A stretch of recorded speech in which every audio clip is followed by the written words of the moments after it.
जय हिंद साथियों, स्वागत है आपका हमारे YouTube चैनल पे।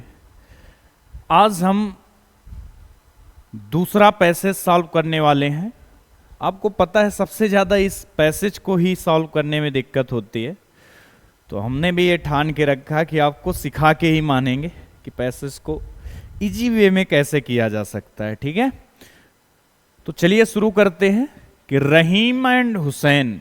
पहले हम लोग हिंदी अर्थ निकालेंगे। अगर आप हिंदी अर्थ नहीं निकालना जानते तो सीखें, पढ़ें, किताब रीड करें जितना ज़्यादा हो सके। ठीक है, हाँ, तभी आप निकाल सकते हैं। या तो आप इनकी जितनी ज़्यादा हो सके आपके पास जो बुक्स हो उस पर प्रैक्टिस करते रहें। ठीक है, और अगर किसी को ये अलग से चाहिए तो इस नंबर पे कॉल कर ले 7880906763। कॉल ना करें, व्हाट्सएप पे मैसेज करें जिससे मैं इसकी पीडीएफ आपको सेंड कर सकूं। ठीक है, अगर इसकी भी पीडीएफ चाहिए तो आप बोल सकते हैं। ठीक है, चलो तो क्वेश्चन पे चलिए देखिए, रहीम एंड हुसैन वेयर नाइबर्स। रहीम और हुसैन क्या थे? दोनों पड़ोसी थे सर। क्या थे? पड़ोसी। Hussain was an honest man. Hussain जो था वो बहुत ईमानदार था। हुसैन क्या था? ईमानदार था। अब जो कोई ईमानदार होगा तो उसे पहचान जरूर किया जाता है। ठीक है, ईमानदार इंसान को पहचान बहुत करते हैं। अब देखो ये ईमानदार है, इसी वजह से दूसरा कोई पहचान करेगा इनको। ही was liked by all the people. उसे सबके द्वारा पसंद किया जाता था। ठीक है, ऑल द पीपल, जो भी लोग थे इन द विलेज, गांव के जितने भी लोग थे हुसैन को पसंद करते थे। अब रहीम और कौन था? रहीम को इसी से जलन थी कि भाई हुसैन को इतना पसंद क्यों किया जा रहा है लोगों के द्वारा। तो देखो, क्योंकि वह ईमानदार था तो जलन तो होगी कि भाई इसको इतने लोगों द्वारा पसंद किया जा रहा, मुझे क्यों नहीं किया जा सकता? भाई तू भी ईमानदार बन जा यार, तुझे भी पसंद करेंगे लोग ना। तो देखो, all the people in the village, this made Rahim jealous. इससे रहीम को ईर्षा होती थी। इस बात से रहीम को क्या होती थी? ईर्षा, कि भाई इसे इतने लोगों द्वारा कैसे पसंद किया जा सकता है। He wanted to get Hussain into trouble. वह हुसैन को परेशानी में डालना चाहता था, या फिर कह सकते हैं उससे संघर्ष करवाना चाहता था। तो उसने कुछ तरीका खोजा। देखो क्या खोजा। वन डे, एक दिन, रहीम वेंट टू द जज। रहीम किसके पास गया? जज के। मिलॉर्ड जिसको बोलते हैं, माय लॉर्ड, गांव में कहीं है मिलॉर्ड ना। तो रहीम वेंट टू द जज। रहीम किसके पास गया? जज के पास। एंड कंप्लेंट, और कंप्लेन की। क्या कंप्लेन की? Hussain has stolen a silver bowl from my house. Hussain ने मेरे घर से क्या निपटा दिया है? निपटाने का मतलब समझ गए? क्या चुरा के ले गया है? एक कटोरा ले गया है। किसका? चांदी का। चांदी का कटोरा लेकर भाग गया। कौन? हुसैन। ऐसा उसने कहा। Hussain has stolen a silver bowl from my house. Hussain मेरे घर से चांदी का क्या? कटोरा चुरा के ले गया है। द जज आस्क्ड हुसैन। जज ने हुसैन से कहा to be brought to the court. उसे कोर्ट में लाया जाए। द जज asked Hussain to be brought to the court. जज ने उससे कोर्ट में पूछा। क्या पूछा? ही सेड टू द जज, उसने कहा, my Lord I am honest. I am honest, मैं ईमानदार हूं। हुसैन बोलता है मैं क्या हूं? ईमानदार हूं। I did not steal the bowl. मैंने कटोरा नहीं चुराया। भाई मैंने चुराया ही नहीं तो क्यों मान लू? तो I did not steal the bowl, मैंने कटोरा नहीं चुराया। Ask Rahim to prove that I stole him. Rahim से कहो। क्या कहो? प्रूव दैट, सिद्ध करो। आई स्टोल इट, मैंने यह चुराया है। उसने बोला कि आप रहीम से बोलिए कि वह सिद्ध करे कि कटोरा मैंने ही चुराया है। यह सिद्ध तो करना पड़ेगा भाई, ऐसे तो कोई भी कह देगा जाके, कल को मुझे ही बोल दे कि भाई तुम मेरे घर से ये लेकर गए थे ना। तो वही है। रहीम सेड, रहीम ने कहा, माय लॉर्ड माय बाप, इसका मतलब यही होता है, माय लॉर्ड, माय बाप, we can put his honesty, मैं इसकी ईमानदारी को तभी मानूंगा, टू द टेस्ट, मैं इसकी ईमानदारी का टेस्ट लेता हूं। देखो, अब देखो, उसने किया भी कुछ नहीं है, तब भी उसकी ईमानदारी का टेस्ट लिया जा रहा है। I shall put a piece of red hot iron, मैं इसके हथ, इन हिज हैंड्स, मैं इसकी हथेली पे एक तिनका रख देता हूं। तिनका मतलब समझ गए ना, तिनका किसको बोलते हैं? रेड हॉट आयरन, समझ गए? तो रेड हॉट आयरन मतलब लोहे का गर्म टुकड़ा रख देता हूं इसके हाथ पर, piece of red hot iron, लोहे का गर्म टुकड़ा।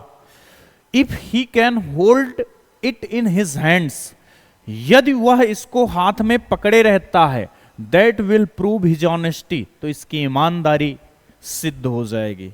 भाई साहब देख रहे हो क्या क्या चल रहा है, मतलब उसने किया भी कुछ नहीं है, सिर्फ उसे ईमानदार है तो ईमानदारी दिखाने के लिए उसे हाथ में लोहे का टुकड़ा रखना पड़ेगा, ये हाल है, इसीलिए तो लोग ईमानदार नहीं हो रहे ना। चलिए पहला क्वेश्चन है, why was Rahim jealous of Hussain, Rahim Hussain से क्यों जलता था? तो पहले ही लाइन में देखो लिखा था, Rahim and Hussain were neighbours, Hussain was honest man, ठीक है। He was liked by all the people in the village, this made Rahim jealous. He was liked by all the people in the village, वह गांव के सभी लोगों द्वारा पसंद किया जाता था।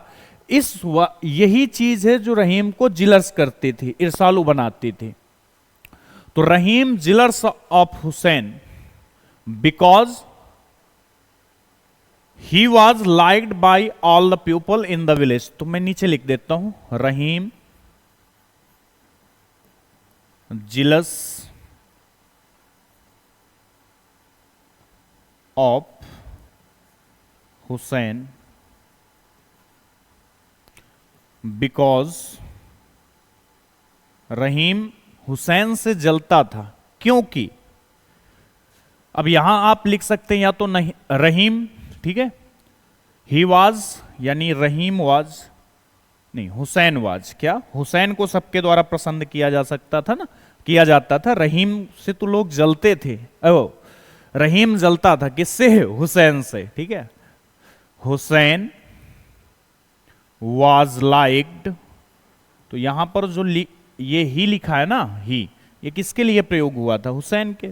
तो Hussain was liked by all the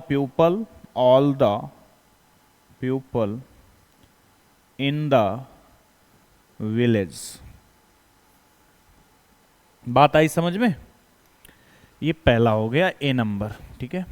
B, what did Rahim complain to the जज, रहीम ने जज से क्या कंप्लेन किया? तो ये देखो लिखा है, one day Rahim went to the जज एंड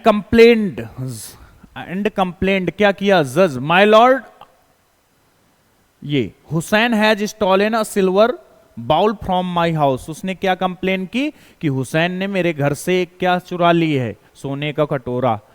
तो रहीम कंप्लेंड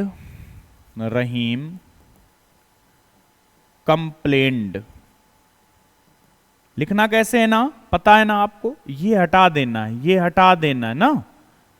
क्वेश्चन वर्ड इतना तो आप समझ जाएं, कम से कम क्वेश्चन वर्ड और हेल्पिंग वर्ब एक साथ नहीं लिखनी, वो तो क्वेश्चन पूछने के लिए होती ना।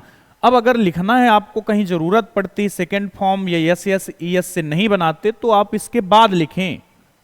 जैसे यहां रहीम लिखा है, तो रहीम के अब डी डेर लिखा है, तो पता है आपको सेकेंड फॉर्म से बनेगा। तो रहीम कंप्लेंट, रहीम ने कंप्लेंट की, क्या कंप्लेंट की? दैट की, क्या कंप्लेंट की? हुसैन हैज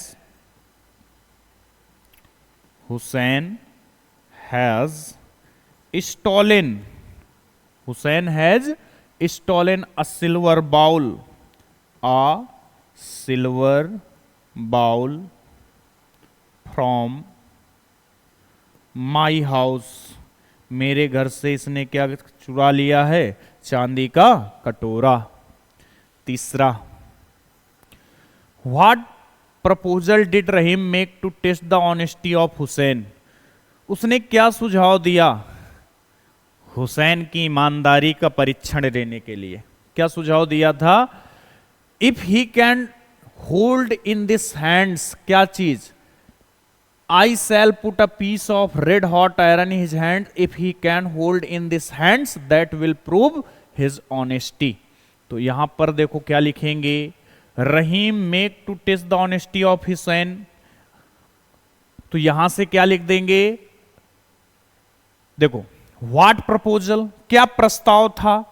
डिड रहीम, रहीम का, make to test honesty of Hussain, Hussain की ईमानदारी का परीक्षण करने के लिए। तो क्या था ये देखो, ऑनेस्टी ऑफ द टेस्ट क्या था?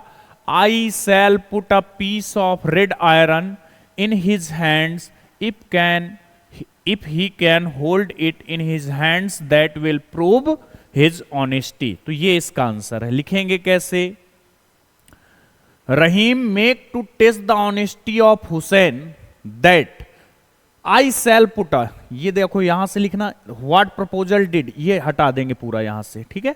कहां शुरू करेंगे? Rahim make to test the honesty of Hussain that, क्या लिख देंगे यहां? दैट, और फिर ये पूरा लिख देंगे आंसर, ठीक है। मैं लिखता ना, आप समझ गए होंगे, लिख लेंगे, ठीक है। बोलो समझ गए कि नहीं? बात समझ गए मेरी? ठीक है। नेक्स्ट देखिए, which word in the passage, ये डी नंबर है, ठीक है। ये सी का आंसर है। किसका आंसर है ये वाला? सी का।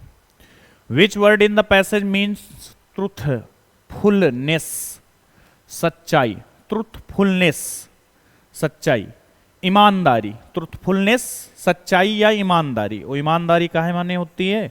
ऑनेस्टी, ऑनेस्टी माने ईमानदारी। ट्रूथफुलनेस, ट्रूथ माने सच, ट्रूथफुलनेस सच्चाई, ऑनेस्टी ईमानदारी या सच्चाई, ठीक है। दोनों के सेम सेम मीनिंग। यहां अपोजिट नहीं पूछा था। Which word in the passage means, जिसका मीन ट्रूथफुलनेस है, ट्रूथफुलनेस, तो क्या हो जाएगा? ऑनेस्टी, ईमानदारी, ठीक है। ऑनेस्टी देखो लिखा है कहीं पे, ऑनेस्टी लिखा है, बहुत जगह लिखा होगा। ये देखो यहीं पे लिखा ऑनेस्टी, यहां भैया ऑनेस्टी, दो जगह लिखा है ना। तो उम्मीद है आपको ये समझ में आया होगा। अगर समझ में आया हो तो दोस्तों के पास भी शेयर करें। Thank you.